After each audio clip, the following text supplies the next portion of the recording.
మీరెప్పుడైనా డ్రిల్లింగ్ మిషన్‌తో గోడకు బెజ్జాలు పెట్టడం, మేకులు కొట్టడమే చూసుంటారు కానీ, ఈ విధంగా కొబ్బరి తురవడం మీరెక్కడా చూసుండరు కదండీ! అసలు మొన్న న్యూ ఇయర్ రోజు మా మోహితు కొబ్బరి లౌజ్ అయితే అడిగాడండి. సరే అని చెప్పి షాప్ దగ్గర నుంచి ఇంటికొచ్చాక చేస్తానన్నాను.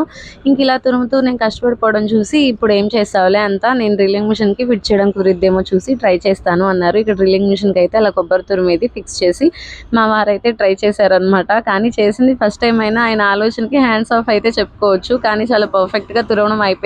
పని కూడా ఫాస్ట్‌గా అయిపోయింది. కాకపోతే దాంతో చేయాలంటే మాత్రం మీరు అసలు ఎవరు అలా ట్రై చేయకండి. చాలా జాగ్రత్తగా చేయాలన్నమాట.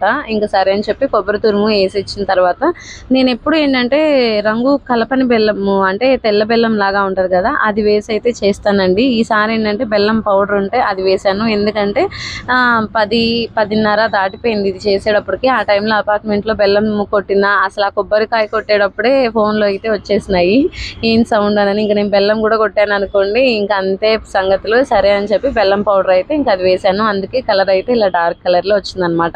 ఎట్లాగైతేనేమి ఫైనల్గా కొబ్బరి లౌజ్ అయితే చేసేసి న్యూ ఇయర్ డే దాటక ముందు మా అబ్బాయికి అయితే తినిపించాను. Okay friends, bye friends.